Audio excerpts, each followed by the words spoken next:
Hello and welcome. We're Doctors Rachel Noorda and Kathi Inman Berens from Portland State University, where we are professors and researchers of book publishing.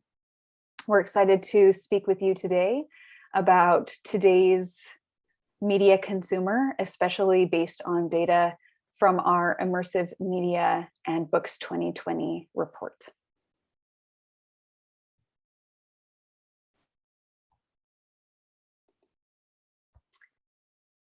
We've been gathering and analyzing data over the past year to capture pre and during pandemic book engagement behavior.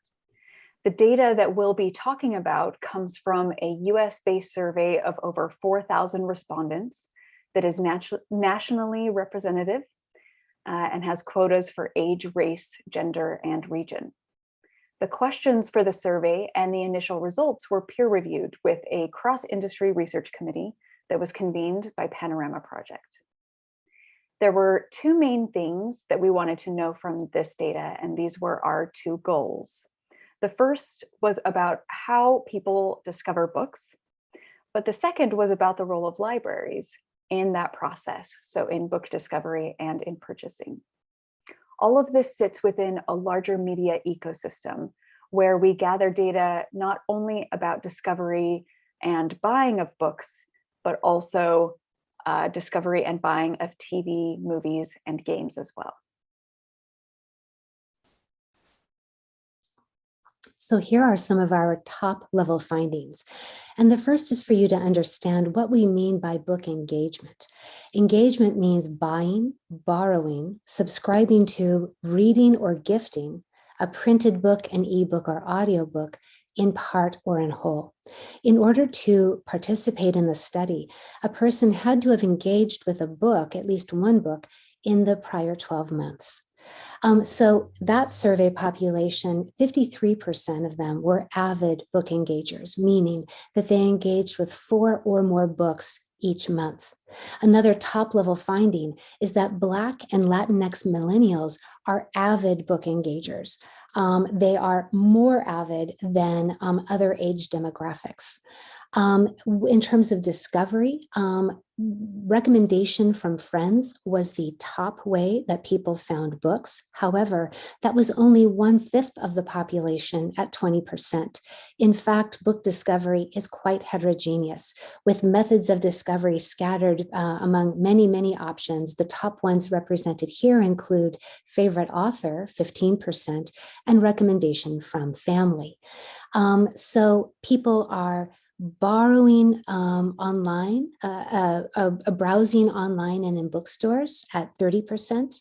They are browsing at bookstores at 17%, and they're finding them at in-person events 13% of the time. Genre category remains the main way people find books at 39%, and then favorite author, and then reviews. 75% of our respondents had library cards, and you'll be hearing more about that over the course of our presentation. And 1 in 3 people bought a book at a bookstore that they found in a library.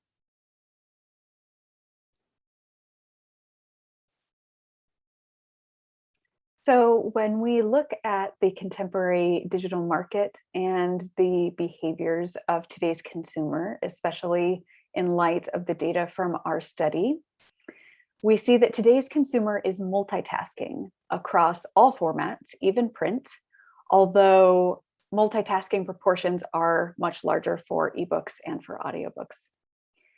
Also, today's consumer is discovering through cross-media. So maybe through a TV show or film leading to a book, or a book leading to a game, for example. They're also consuming cross-media. The most avid book engagers are also engaging avidly across TV, movies, and games. Today's consumer also discovers a book in one place, but then buys the book in another place, and we call this context agnostic discovery and purchasing. Finally, the majority of survey respondents are library card holders, 75.8%, and their behavior as avid book buyers reinforces the refrain of this whole event and panel about libraries being essential, especially as tools for book discovery. Multitasking is simply a characteristic of contemporary media consumption, and that includes books in all formats. People even multitask while reading print books, as I said. It's about a third of our survey respondents who multitask while engaging with print. But that proportion increases when we look at digital formats like ebooks and audiobooks.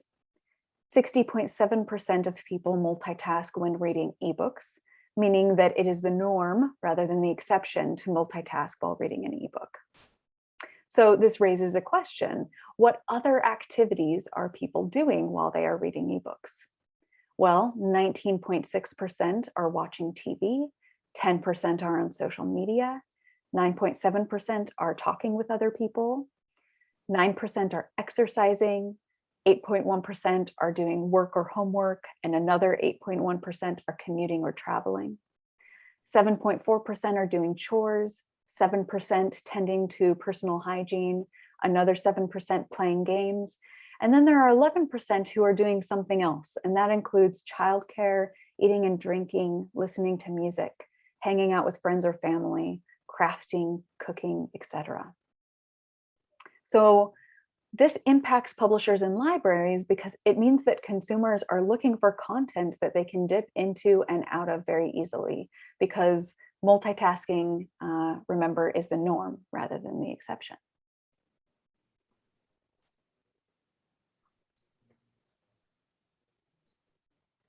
Discovery is also happening across media. So this means that engaging with one media form, a book, TV, film, or game, leads to discovery of something new in another media form.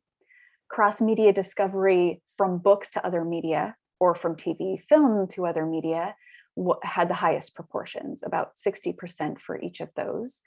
In other words, it's the norm rather than the exception for people to engage with books and TV, and for that to lead to discovery of something in another media form.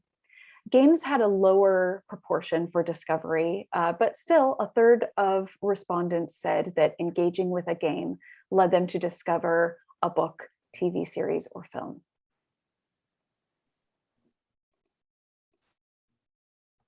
Context agnostic is the term that we have used to describe this phenomenon that we are talking about, which is where book consumers are discovering something in one place, but then they are buying the thing in another place. And this is fairly common. 43.9% of respondents bought a book online that they first found in a bookstore, which maybe is something that you might expect, but roughly an equivalent portion actually bought a book in a bookstore that they first found online. So independent bookstores and online bookstores actually work in tandem this way. Libraries are a large part of this context agnostic discovery and buying as well. 35.9% bought a book online that they first found in a library, and 31.1% bought a book in a bookstore that they first found in a library. So it's important for publishers to remember going forward that discovery and purchase are not happening in the same place. And this is important for libraries too. Just because a certain number of sales or percentage of sales is happening in one place, such as Amazon, that does not mean that discovery is also happening there. In fact, likely discovery is happening one place and then the purchasing in another. The final thing that I want to talk about with today's consumer is talking about library card holders. 75.8% of our survey respondents hold library cards. And when we drill down and look at library card holders specifically, there are a few things that we notice about them in comparison to the general survey population. There are greater percentages of them buying more books during COVID, and that's in all formats. So for example, 24.2% of library card holders are buying more ebooks during COVID. Higher proportions of them are discovering through librarian recommendations, browsing shelves in public libraries, in-person author events, and browsing online library catalogs. Finally, when a book is unavailable from the library, the top 3 things that a library card holder is likely to do is put themselves on the hold list, or buy the book from an online bookstore or from a local bookstore. So these data points, we see that people who use libraries are, when the book is unavailable, turning to bookstores to buy the book. We also see that library card holders have greater percentages buying more books during COVID. And all of this data comes back to the idea that libraries are tools of discovery and potential catalysts for book buying. And now we're going to turn our attention to a particular age demographic that is the most different from the other 2 age demographics. Millennials and their book behaviors differ from Gen X and baby boomers. And the next few slides are going to talk about some of those features of millennial book behavior. The first thing to know is that twice as many of millennials identify as BIPOC than Gen X and baby boomers. This is true in the US population generally. And what that means in terms of our survey data is that while white people are 64% of the general survey population, they're only 39% of millennials correspondingly. Black millennials are 24.4% compared to 12.4% of the general population. Asian and Asian American millennials are 10.5% compared to 5.5%, and Latinx millennials are 24.5% compared to 12.4% of the general population. And I should note that Latinx is a term, an umbrella term that refers to Latino, Latina, and non-binary Latin people. And so what does this younger group of more racially diverse people do?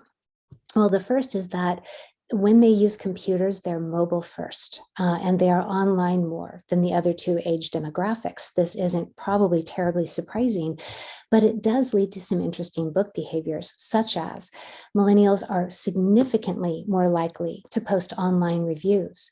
Millennials browse shelves less, even online, and are more open to recommendations that they find online and elsewhere. Millennials are much more likely to discover books through Crossmedia, as Rachel was discussing previously, and they're more likely to discover books through word of mouth than search.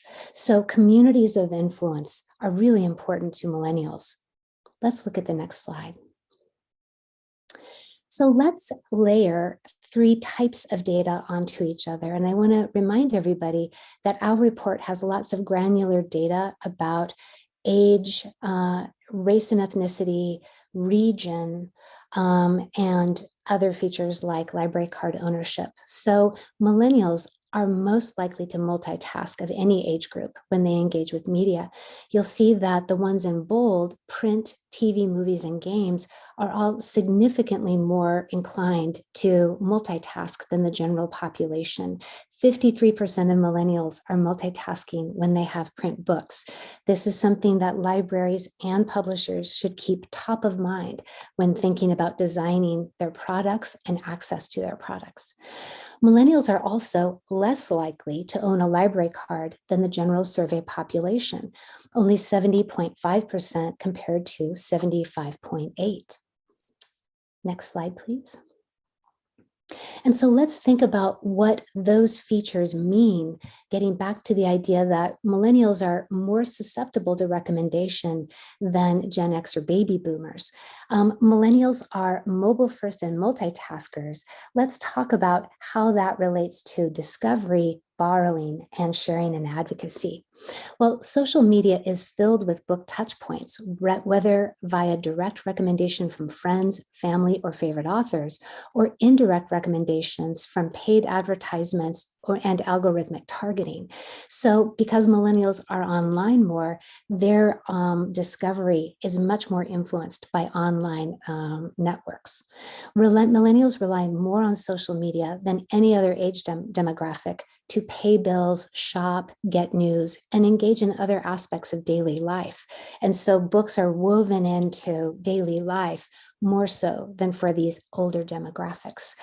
When we think about borrowing, as libraries streamlined digital access to services, something we'll learn about on the next slide, millennials were more welcomed into libraries during COVID lockdown. This removed friction that might have been a barrier to millennials engaging with libraries previously. And then finally, I draw your attention to the infographic by David Edelman, the renowned marketer, about sharing and advocacy. Edelman created this infographic to demonstrate the loyalty loop, where advocacy doesn't end at point of sale. Indeed, passionate consumers become brand advocates using social media as they continue to share their experiences with the product. And anyone who follows authors online understands that they're engaged in ongoing conversations with their fan bases. Fans are sometimes even deputized to be kind of super fans who talk to others. So this is really a phenomenon to watch. Libraries are not separate from the loyalty loop dynamic just because they aren't selling books. The loyalty loop describes behavior that can easily map onto how millennials discover books, which libraries have now made it easier to find because they're optimizing for millennial-friendly digital access. Next slide, please. So effectively, what we're talking about is a new opportunity for libraries to better serve Latinx millennials. Though, as I noted, Latinx people have the lowest rate of library card ownership, they also borrowed more books during COVID. You'll see that they borrowed more ebooks, more audiobooks, and more print books, by a factor of several percentage points in each case than the general survey population. Millennials also borrowed more during COVID. And when you map Latinx and millennial onto each other, we see a real opportunity for libraries to better serve Latinx millennials.